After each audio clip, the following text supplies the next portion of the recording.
स्वामी भक्तांनो, आपल्याकडे देवाचा कोणताही स्वार्थ नसतो, तर देवाला आपलीच काळजी असते। देव आपल्या भल्यासाठीच जे काही करत असतात ते आपल्या चांगल्यासाठीच। जर देवाने आपल्याला आपल्याकडे एखादी इच्छा व्यक्त केली तर ती इच्छा आपण त्यांच्या प्रिय भक्तांनी पूर्ण करायला हवी। आज देवाची अशी इच्छा आहे की त्यांच्या प्रिय भक्तांनी हा व्हिडिओ लाईक करून चॅनलला सबस्क्राईब करावं आणि हाच दैवी संदेश शेवटपर्यंत त्यांनी ऐकावा। त्यामुळे तुम्ही जर सच्चे स्वामी भक्त असाल तर हा संदेश तुम्ही चुकवू नका, ही संधी तुम्ही गमावू नका। देव म्हणतात, बाळा, जीवनात दुःख जरी आले तरी तू अजून जास्त चिंता करून ते अजूनच दुःखी बनवू नकोस। देवावर जर तुझा विश्वास मनापासून असेल तर तू आजपासूनच चिंता करणे सोडून दे। जेव्हा माणूस दिवसभर कष्ट करतो तेव्हा तो एवढा थकत नाही जेवढा तो एक तासभरात चिंता करून थकत असतो। अरे, तू चांगले विचार ठेव, माझ्यावरती विचार तू सर्व सोपवून दे, तुझे सर्व चिंता माझ्यावरती सोपवून दे। तुझे कुटुंब, प्रेम, नोकरी, अन्य कारणामुळे ही चिंता प्रत्येकालाच आहे। त्यामुळे जीवनात कधीच कुणी आनंदी नाही, कोणाला ना कोणाला त्रास आहेच।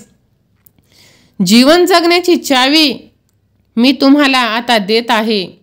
तुम्हाला चिंतेपासून मुक्ती हवी असेल तर एका जागेवर शांतपणे डोळे बंद करून बसा, दीर्घ श्वास घ्या आणि माझे ध्यान करा आणि तुम्ही हाती घेतलेले काम करण्यासाठी सज्ज व्हा।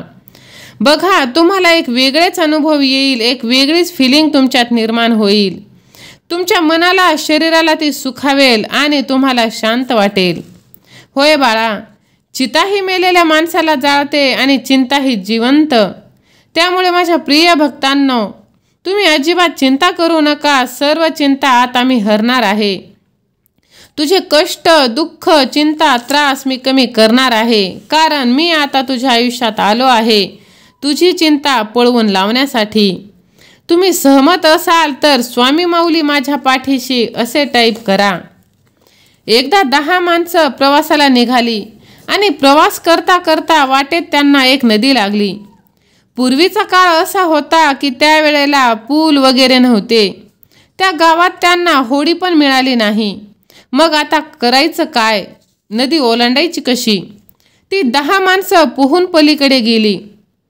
पलीकडे गेल्यानंतर मग त्यांनी विचार केला की अरे, आपण पोहून आलो खरं, पण हे 10चे 10 लोक आले का?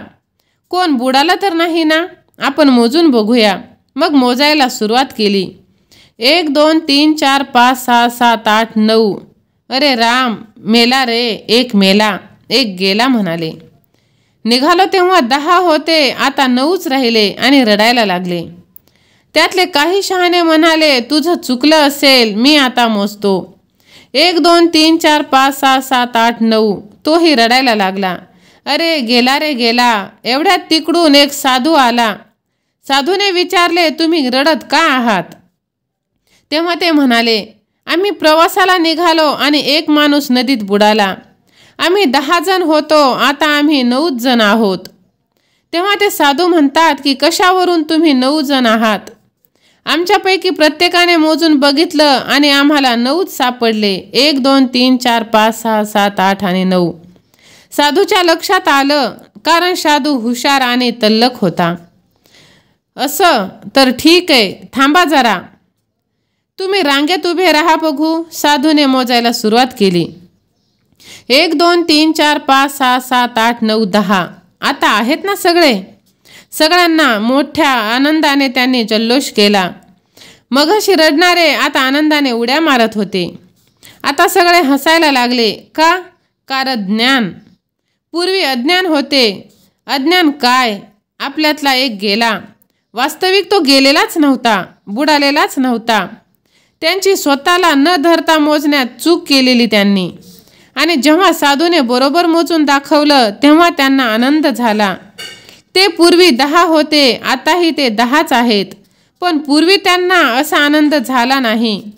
पण अज्ञान ज्या वेळेला गेलं तेव्हा त्यांना आनंद झाला। म्हणजे सांगायचा मुद्दा हाच की माणसाचं ज्या वेळेला अज्ञान जातं आणि त्याला ज्ञान होतं तेव्हा त्याला आनंद होतो।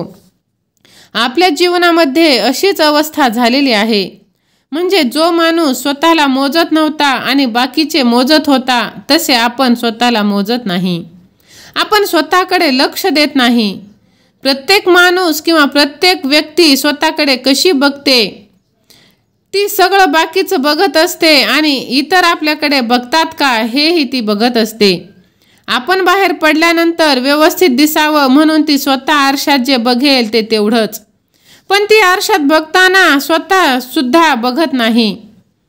ती फक्त आपण चांगलं दिसावं हे बघत असते. मला वाटतं ह्यांच्यातली गोम तुम्हाला कळली असेल की आपण चांगलं दिसावं हे ती बघते किंवा तो बघतो. आपले केस जर कुठे पसरलेले असतील तर फणीने आपण सारखे करतो. जर कुठेही डाग बीग लागला असेल तर तो आपण पुसून काढतो. अशा तऱ्हेने आपण चांगले आणि व्यवस्थित दिसतो का हे आपण बघतो आणि चालायला लागतो. पण आपण स्वतःला कधी बघितलं नाही. आपल्याला स्वतःचं भान होत नाही, म्हणजे शरीराचं भान होत नाही. आत्मस्वरूपाचं भान वगैरे हे सगळं नंतर. पोट दुखतं त्यावेळेला आपल्याला कळतं पोट आहे म्हणून. डोळ्यांमध्ये ज्या वेळेला खुपतं त्यावेळेला आपल्याला डोळे आहे त्याचं भान होतं.